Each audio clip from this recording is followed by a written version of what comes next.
Let me start off straight away without any preamble. I got my moment of enlightenment on the subject of our disappearing daughters, not in the hallowed precincts of any university, but outside the mud hut of an illiterate widow called Chinnatai in Uslampatti in Tamil Nadu. The year was 1994. I'm a professional journalist and I was researching the subject of female infanticide in Uslampatti. As all of you surely know, female infanticide involves the killing of a newborn baby girl just because she happens to be a girl. And for days together, I had been going around the little villages of Uslampatti, hearing story after story of how families, women, mothers, midwives had killed baby daughters soon after they were born. And in the most gruesome ways, by feeding poisoned milk to the child, by giving it a small bit of paddy husk so that it would slit the throat and the child would die, or even just suffocating it with its own mother's sari, just throw the sari over the child. And one midwife even demonstrated to me how the child would writhe and squirm and then die. So I was in a very, very upset and angry state of mind when I reached Chinnatai's house. And then there was this small glimmer of hope. What Chinnatai had actually done, she's the woman in blue, her daughter Janaki, who was a frail 15-year-old girl, had given birth to twin daughters. These are the girls. And the in-laws had said, if you allow those children to live, then your daughter will never be allowed into our house again. And we'll get her husband married to somebody else who can give her a son. Now, this is enough to frighten most people into killing their daughters. But Chinnatai was made of a different mold. She says, in her own life, she had seen many girl children being put to death. And she says, nothing can be so awful as seeing your own child die under your own sari. So what she did was, she just took these two babies, put them into the vegetable basket, put it on her head, caught hold of her daughter, put her into the bus and brought her home to her hut. And she told the in-laws, okay, if you want to get your son married to somebody else, get him. So the in-laws said, no, you kill one daughter and your daughter is very young and she can give birth to sons. So this lady said, no, I'll keep them both. So we were sitting there and talking about it. And then suddenly she said, look, I have saved these two, but how many more such girls can I save? My own children died in the process. And apart from that, what is going to happen is that there will be many more children dying far away from my village. And then she said one thing which made me really wake up. She said, to you this looks very gruesome, doesn't it? But in what way are you city women any different? You are killing the girl babies while they're still in the womb. That's because you can afford to go get yourself tested and eliminate them. We are killing them after they come out. Both are equal crimes, aren't they? It came as a real shock to me. You know why? Because to our city-bred sensitivities, the very thought of a family actually strangulating a baby to death or killing it is very gruesome. But we do not even spare a thought to the number of girls who are being eliminated in a very genteel and discreet manner in urban clinics, aided by doctors who are willing to flout the law. Because let us be very clear about this. There is a law which says sex-selective abortion is illegal. And yet, thousands, if not millions of baby girls are being eliminated, not through the gruesome crime of female infanticide. In fact, I want to tell you, female infanticide is extinct now. It hardly exists. Do you hardly ever hear of any child being killed after it is born? But female feticide is alive and thriving. And why is this?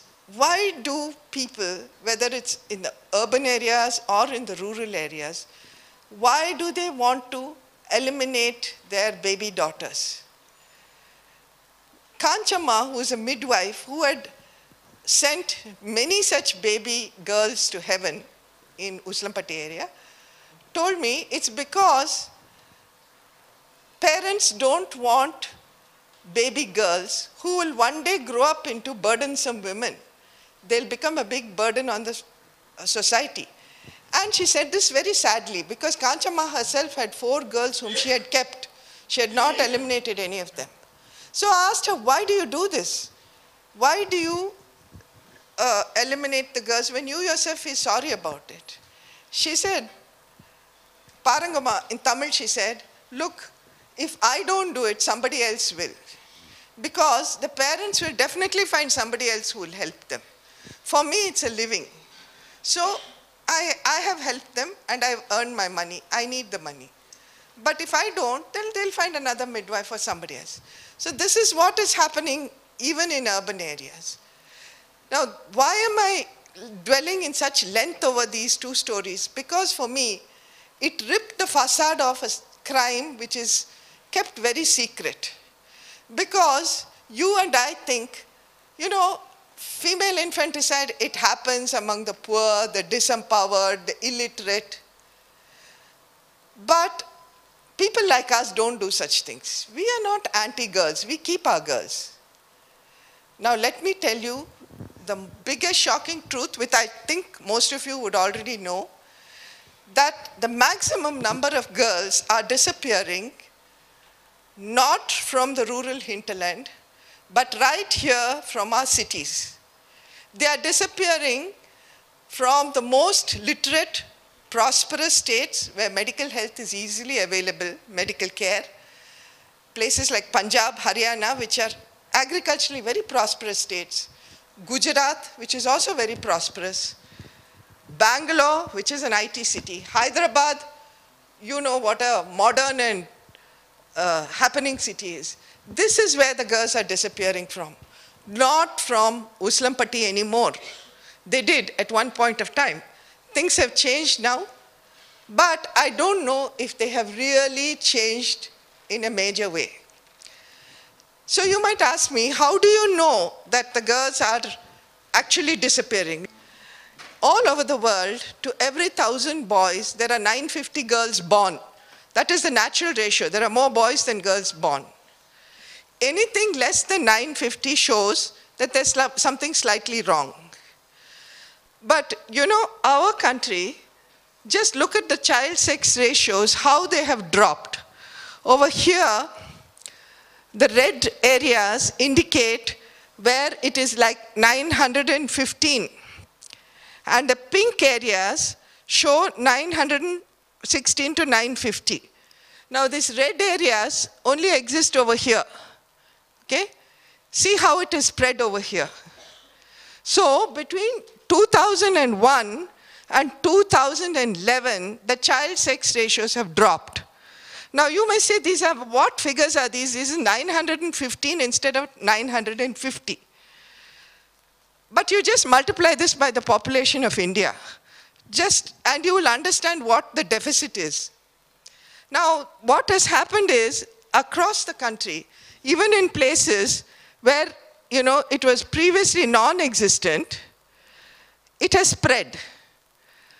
So, in a state like Maharashtra, which was fairly good at one point of time, now it has dropped to below 900. It's like 888, the child sex ratio. So the child sex ratio is something which is a very, very clear indicator of the situation on the ground. Now, Chinnatai and Kanchama gave me what I call a worm's eye view of the situation. They looked at it from their own very tragic situation. Girls are a burden. Girls may not be a burden when they are born, but they will grow up to be burdensome women. You'll have to pay them pay dowry. You'll have to They may be beaten, they may be violated. So therefore, it is better to finish them off. So I thought, is this just a rural, illiterate view, or is this something which happens all across the country? Do people all over the country think that women should not be allowed to live? I decided that I would go and not, of course I did my academic research, I went through all the books, but I also wanted to find out that face which had gone missing. We had an excellent PNDT Act, which says, this is called the Prenatal Diagnostic Techniques Act. I don't want to go too much into the history of the manner in which technology has come to aid the death of our daughters. So 1970 onwards, we have had more and more technology introduced, which has aided the faster disappearance of our daughters. So I was just wondering whether, why is it spreading in urban areas? And why is it that these doctors are also helping these women? After all, the urge to get rid of your daughters must be really strong, because it cannot happen without parental will.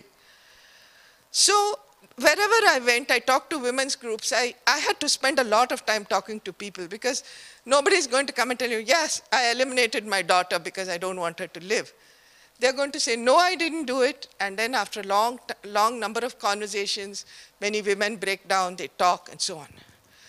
So I went to Gujarat, and I spoke to a women's group in Gujarat.